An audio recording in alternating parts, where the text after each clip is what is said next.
भाई real Madrid का season बहुत ही इनक्रेडिबल तरीके से टर्न ले रहा है, जहां पे जावी अलोंसो की अब जॉब बहुत ही ज्यादा खतरे में है और किसी भी टाइम जा सकती है ना। इसकी शुरुआत बहुत अमेजिंग हुई थी, जहां पे जावी अलोंसो ने पहले 11 गेम्स में ला लीगा में 10 गेम्स जीते थे और बेसिकली बार्सिलोना का सीजन उतना अच्छा नहीं लग रहा था। एल क्लासिको में हराने के बाद भी उन्होंने रियल मैड्रिड ने 5 पॉइंट्स की लीड ले ली थी।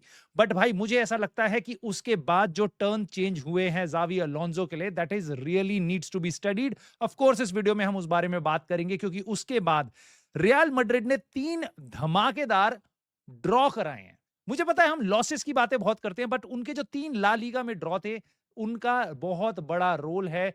उसके अलावा भाई पिछले 5 गेम्स में उन्होंने बस एक ही विक्ट्री ली है, जिसके कारण अब बार्सिलोना जहां 5 पॉइंट पीछे थी, अब 4 पॉइंट आगे निकल चुकी है रियल मैड्रिड से। नाउ इसके बावजूद भी कुछ बड़ी लॉसेस थी चैंपियंस लीग में और ला लीगा में भी, जैसे कि एटलेटिको मैड्रिड के अगेंस्ट 5-2 हारना, पीएसजी के अगेंस्ट 4-0 हारना, जिसके कारण भाई सीरियस क्वेश्चंस आस्क होने लग गए प्लेयर्स के लिए, ड्रेसिंग रूम के लिए और ऑफ कोर्स तुम्हारे नए मैनेजर के लिए।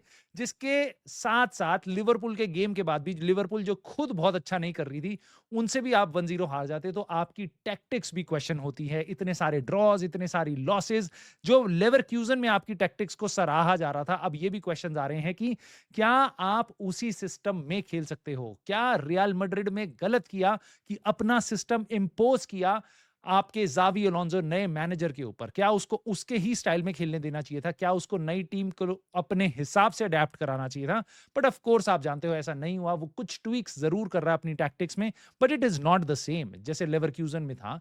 बट ऑफ कोर्स भाई एक चीज मैं जरूर कहूंगा यहाँ पे कि लेवरक्यूजन में इतनी स्क्रूटनी नहीं होती जितने किसी एक बड़े क्लब में होती है, specially if you are at Manchester United, if you are at Real Madrid, if you are at Barcelona. तुम्हारी स्क्रूटनी का लेवल एक एक बार हद से ज्यादा होता है। मैं यूनाइटेड का नाम मैं ज्यादा यूज नहीं करूंगा कि they are not in top form, but Barcelona, Real Madrid, आप दो ऐसे क्लब्स हो भाई जहां पे एक लॉस, एक ड्रॉ अचानक से पैनिक सिचुएशन ला सकता है। But it is not just that.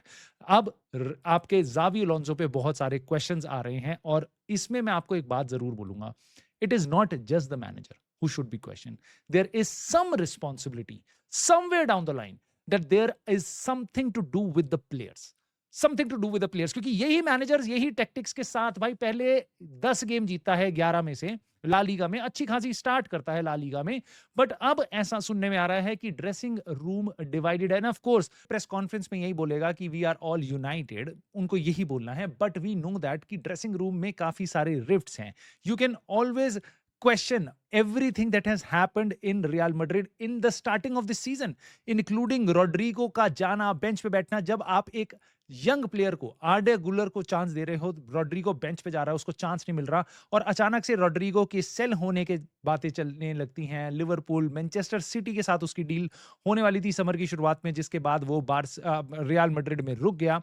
उसको क्वेश्चन कर सकते हो। साथ ही साथ आप क्वेश्चन कर सकते हो कि क्या था रिएक्शन विनी जूनियर का, और क्या इन चीजों के कारण रिफ्ट पैदा हो रहा है ड्रेसिंग रूम में, जो कहा जा रहा है ऑलरेडी डिवाइडेड है। कुछ लोग जो जावी अलोंसो में गलतियां देख रहे हैं और कुछ लोग जो गलतियां देख रहे हैं नहीं भाई हमें एज अ प्लेयर इंप्रूव करना चाहिए ताकि हम परफॉर्मेंस टीम की बेटर कर पाए और हम अपनी जगह पे पहुंच जाएं, यानी कि टॉप ऑफ ला लीगा और playing well in champions league. Now मुझे ऐसा लगता है भाई इंजरीज भी एक फैक्टर प्ले कर रही हैं।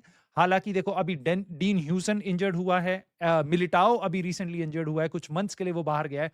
ट्रेंट अलेक्जेंडर आर्नोल्ड भाई इसका भी स्टार्ट अच्छा नहीं हुआ इंजरीज के साथ और उसको बेंच टाइम अभी अडेप्ट कर रहा है, फिटनेस लेवल पे क्वेश्चंस थे कुछ। उसके अलावा अलाबा लॉन्ग टर्म इंजरी चल रही है भाई, ये इसको कोई शायद मिस भी नहीं कर रहा। फर्लन मेंडी उसका भी आना जाना चला रहता है भाई। कार्वाहाल जो वापस आया था इंजरीज के बाद, वापस अभी इस टाइम पे इंजर्ड है। और मोर इंपॉर्टेंटली भाई कैमेविंगा अब रूल आउट हो चुका है नेक्स्ट गेम जो मैनचेस्टर सिटी के अगेंस्ट है, और साथ ही साथ एम्बापे वो भी रूल आउट हो सकता है क्योंकि वो एक बहुत बड़ा डाउट है ना। यहां पे मैं कहूंगा भाई एक तो आपकी ओवर रिलायंस हुई है इस सीजन, आप मानो या ना मानो, एम्बापे के ऊपर। मतलब मैनचेस्टर सिटी भी इतना हालैंड पे रिलाय नहीं करती जितना रियल मैड्रिड इस सीजन एम्बापे पे रिलाय कर रही है यार। मतलब Mbappe has scored 57% of the goals in this season for Real Madrid, which is not usual. Not at all usual.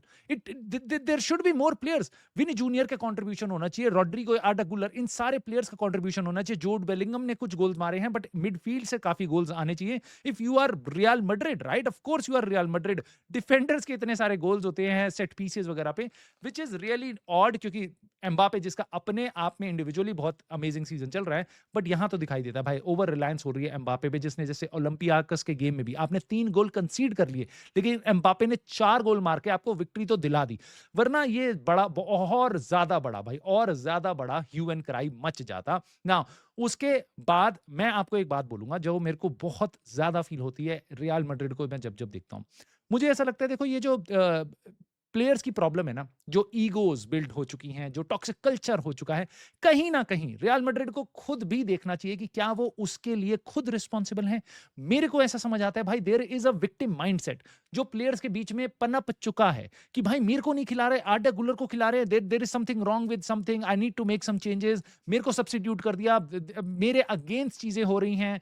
ये विक्टिम माइंडसेट जो है ना, वो प्लेयर्स के दिमाग में मेरे को लगता है भरता जा रहा है। देखो जैसे क्लब को ऐसी चीजों को सपोर्ट नहीं कर रहे हैं। फॉर एग्जांपल बैलन डोर अगर विनी जूनियर को नहीं मिला, पूरा का पूरा क्लब, मैनेजर, प्रेसिडेंट, जो खुद फीफा में जो खुद इतनी बड़ी पर्सनालिटी है, फ्लोरेंटिनो पेरेज, वो तक बॉयकॉट कर देता है। रियल मैड्रिड पूरा कैंप उसको बॉयकॉट कर देता है, सेइंग कि भाई हमारे साथ गलत हो रहा है। तो ये विक्टिम माइंडसेट आपको भी हॉन्ट कर सकता है अगर आपके प्लेयर्स में है, तो कहीं ना कहीं मुझे लगता है इसका भी एक कारण हो सकता है। बट इन एनी केस इस टाइम पे ज़ावी अलोंसो डील कर रहा है भाई बहुत ही ज़्यादा क्रिटिकल सिचुएशन से, और मुझे लगता है नेक्स्ट गेम ही उसको बचा सकता है। और हर गेम बाय गेम हमें देखना पड़ेगा उसकी पोजीशन को, क्योंकि अगला गेम है अब मैनचेस्टर सिटी से। हालांकि ये तुम्हारे होम में है, बर्नेबाउ में है, बट और मैनचेस्टर सिटी का सीजन हिट एंड मिस है। कुछ गेम्स में काफी अच्छा खेल रहे हैं, ऐसा लग रहा है ओल्ड सिटी वापस आ रही है, बट कुछ गेम्स में एकदम फुस हो जाते हैं, जैसा पिछले ही गेम में लेवरक्यूजन के अगेंस्ट वो अपने होम में चैंपियंस लीग में हार गए थे 2-0 से। सो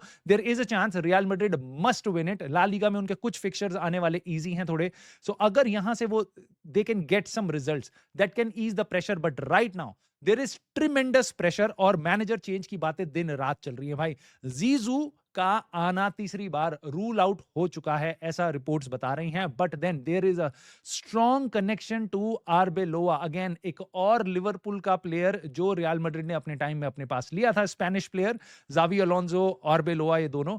अब आर्बेलोआ के कनेक्शंस आ रहे हैं, कुछ नाम टोनी क्रूज को बोल रहे हैं, हालांकि वो उसने अभी ही स्टार्ट किया है कोचिंग करना अंडर 18 में रियल मैड्रिड की। So I don't think so that is feasible, but the biggest question is, do you think ज़ावी Alonso can turn it around? Do you think यहां से चीजें बेटर हो सकती है, या things have gone way too far for him? अब players उसके कंट्रोल में नहीं है और यहां पे ड्रेसिंग रूम डिवाइड ज्यादा हो चुका है। आपको क्या लगता है? प्लीज मुझे कमेंट करके बताना। एंड ऑफ कोर्स अगर आप नए हो इस चैनल पे तो प्लीज सब्सक्राइब करने की कोशिश करना, बटन दब जाए, क्योंकि यहां पे डेली टॉपिक्स डिस्कस होते हैं भाई। अब हम स्टार्ट करेंगे सारे क्लब्स को कवर करना और साथ ही साथ सारे बड़े क्लब्स को कवर करना, बट मैनचेस्टर यूनाइटेड के लिए हम डेली डेडिकेटेड वीडियोस आती हैं, अब मोर एंड मोर कंटेंट आएगा बाकी फुटबॉल फ्रेटर्निटी के लिए। तो अगर आपको सेंसिबल कंटेंट चाहिए रियल मैड्रिड और अपने भी किसी क्लब के लिए, सो प्लीज मुझे कमेंट करके जरूर बताना। Let me know how you find this basically video, and please try considering hype, subscribe and like, and I'll see you soon in the very next video.